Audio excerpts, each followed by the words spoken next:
आज का हमारा टॉपिक है energy flow in ecosystem. Ecosystem में जो एनर्जी फ्लो है वो एक ट्रॉफिक लेवल से दूसरे ट्रॉफिक लेवल तक होता है, और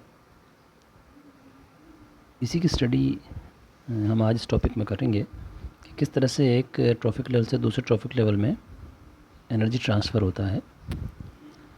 तो देखिए, इकोसिस्टम जो है उसमें जो फूड चेन होती है, जिसमें ऑटोट्रॉफ जो है प्लांट्स जो है वो एनर्जी ट्रैप करते हैं सोलर रेडिएशन से, और ये जो है फर्दर कंज्यूमर्स को एनर्जी शिफ्टिंग करते हैं, एनर्जी ट्रांसफ़र करते हैं थर्मोडायनेमिक्स के रूल के अकॉर्डिंग। कोई भी एनर्जी शिफ्टिंग का प्रोसेस या एनर्जी ऊर्जा रूपांतरण का प्रोसेस कोई भी 100% एफिशिएंट नहीं होता है। इसमें केवल एक फ्रैक्शन ही जो है वो ऊर्जा रूपांतरण का संभव हो पाता है, बाकी जो एनर्जी है वो हीट के रूप में डिसिपेट हो जाती है। तो डिफरेंट टाइप के मॉडल्स हैं एनर्जी ट्रांसफ़र के। उसमें ये जो मॉडल है ये बॉक्स पाइप मॉडल है। जो बॉक्स पाइप मॉडल है, इस बॉक्स पाइप मॉडल में जो विभिन्न प्रकार के जो ट्रॉफिक लेवल्स हैं, पोषण स्तर हैं, उनको बॉक्स के रूप में दिखाते हैं, और इनका जो साइज़ है वो ये बताता है कि कितनी एनर्जी इसमें अवेलेबल है। जैसे ऑटोट्रॉफ का हम बॉक्स बड़ा बनाते हैं, कंज्यूमर्स का आप देखिए धीरे धीरे प्रोड्यूसर से कंज्यूमर्स की ओर जो जो जाते हैं, वैसे वैसे जो डब्बे हैं वो छोटे होते जाते हैं, क्योंकि जो एनर्जी की मात्रा जो है वो भी कम होती जाती है। तो यहाँ जो बॉक्सेस हैं उन बॉक्सेस को ट्रॉफिक लेवल के रूप में हम दिखाते हैं, और जो पाइप्स जो निकले हैं या जो एरो हैं, ये एरो एनर्जी ट्रांसफ़र को शो करते हैं। अब यहाँ ऑटोट्रॉफ से जो है कुछ एनर्जी हर्बीवोर्स को ट्रांसफ़र होती है, बाकी शेष एनर्जी जो है वो रेस्पिरेशन में ऑटोट्रॉफ्स के खर्च हो जाती है। कुछ एनर्जी ऐसी होती है जो यूटिलाइज़ नहीं की जाती है इनके द्वारा, और शेष जो है वो डिकम्पोज्ड हो जाती है। और अगर ये तीनों चीज़ें decomposition, not utilized, respiration herbivores के साथ भी है और कार्निवोर्स के साथ भी फर्दर होती है। तो ये बॉक्स पाइप मॉडल है। दूसरा जो है वो है इसको बोलते हैं single channel energy flow model.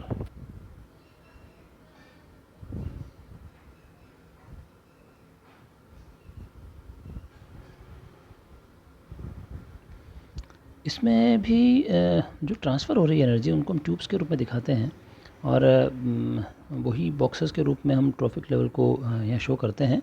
जैसे ये प्रोड्यूसर लेवल का बॉक्स है, फर्दर ये जो एनर्जी है ये आगे की ओर ट्रांसफ़र हो रही है, ऑटोट्रॉफ्स हैं, और ये एनर्जी आगे की ओर ट्रांसफ़र हो रही है इस तरह से।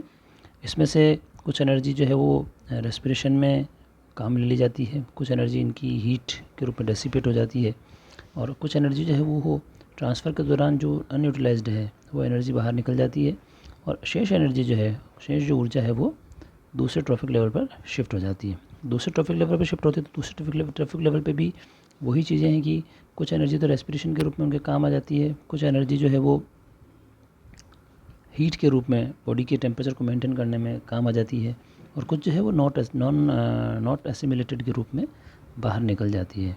यहाँ भी जो बॉक्सेस हैं वो बॉक्सेस एनर्जी की कितनी मात्रा अवेलेबल है किस ट्रॉफिक लेवल पर, उसी के अकॉर्डिंग हम बॉक्सेस को यहाँ बनाते हैं। जो ऑटोट्रॉफ्स हैं उनका बॉक्स बड़ा रहता है, जो फर्दर कंज्यूमर्स हैं उन कंज्यूमर्स का बॉक्स छोटा होता जाता है, क्योंकि एक ट्रॉफिक लेवल से दूसरे ट्रॉफिक लेवल में एनर्जी की जो शिफ्टिंग होती है तो एनर्जी का लॉस होता है। यहाँ देखिए, यहाँ ये इतनी एनर्जी अवेलेबल है, और जब ये शिफ्टिंग होती है दूसरे लेवल पर तो एनर्जी इतनी कम हो जाती है, फर्दर और रिड्यूस हो जाती है, फर्दर और रिड्यूस हो जाती है। जो लॉ ऑफ टेंथ जो है उसके अकॉर्डिंग एक ट्रॉफिक लेवल से दूसरे ट्रॉफिक लेवल पर जब एनर्जी शिफ्टिंग होती है तो वो केवल 10% ऊर्जा का स्थानांतरण होता है। प्रोड्यूसर से कंज्यूमर्स, और कंज्यूमर से कंज्यूमर के डिफरेंट लेवल्स जो हैं उनमें एनर्जी का ट्रांसफ़र या एनर्जी की शिफ्टिंग होती है। तो ये जो मॉडल है सिंगल चैनल एनर्जी फ्लो या एकल नाल ऊर्जा मॉडल, इस मॉडल में जो फूड चेन है उनमें एनर्जी फ्लो जो है वो पाइप के थ्रू दिखाया जाता है, और रेस्पिरेशन, एक्सक्रीशन जिनके थ्रू एनर्जी बाहर निकलती है उनको लेटरल जो ट्यूब्स हैं उन लेटरल ट्यूब के थ्रू हम दिखाते हैं बाहर की तरफ। तीसरा जो मॉडल है वो यूनिवर्सल मॉडल है।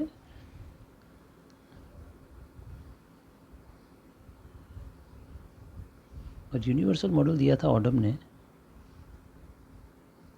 1983 में।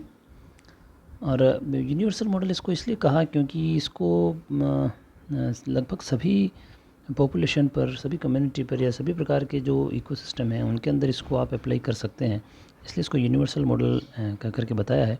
इसमें एक बड़ा सारा एक स्क्वायर है, बड़ा सारा एक क्यूब है, और ये क्यूब जो है वो उस पर्टिकुलर एनिमल या कम्युनिटी के अंदर जो बायोमास है उस बायोमास को शो करता है। और इसमें से डिफरेंट ट्यूब्स जो निकल रही हैं बाहर की तरफ, वो डिफरेंट ट्यूब्स जो हैं वो एनर्जी की फ़्लो को या उनके रेशनल डिस्ट्रीब्यूशन जो है उनको वितरण को दर्शाती है। यहाँ एक जो बड़ी ट्यूब जो है जो आई बताया है, इसको ये कितना एनर्जी इनफ्लो है या आगमित या उपलब्ध जो ऊर्जा है उसको दिखाता है। ये एनर्जी इनफ्लो कितना है सिस्टम के अंदर उसको ही दिखाता है।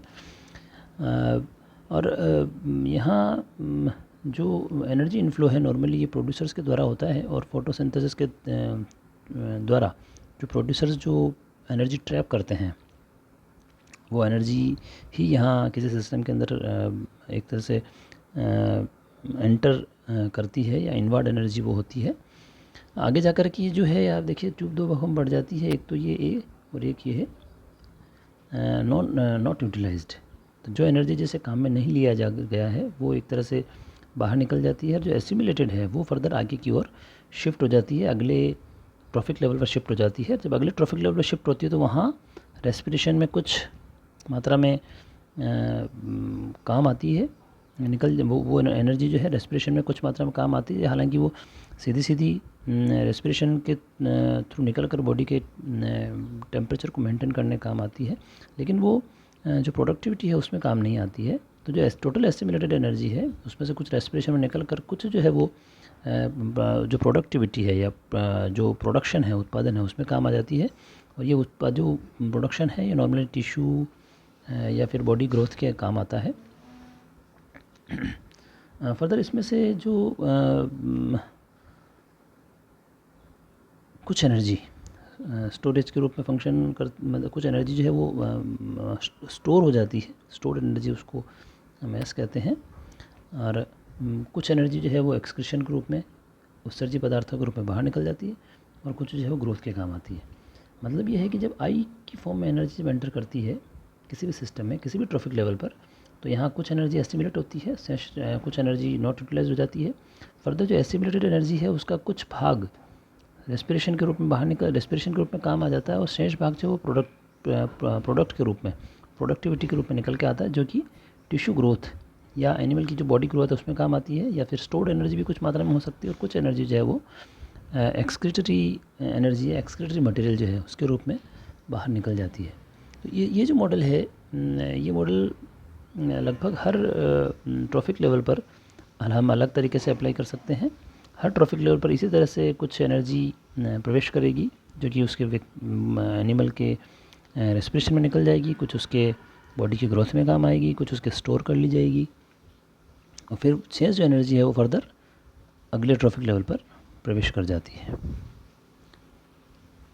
तो ये तीन मॉडल जो हैं वो इम्पोर्टेंट मॉडल हैं एनर्जी ट्रांसफ़र के इकोसिस्टम में: box pipe model, single channel energy model और यूनिवर्सल मॉडल।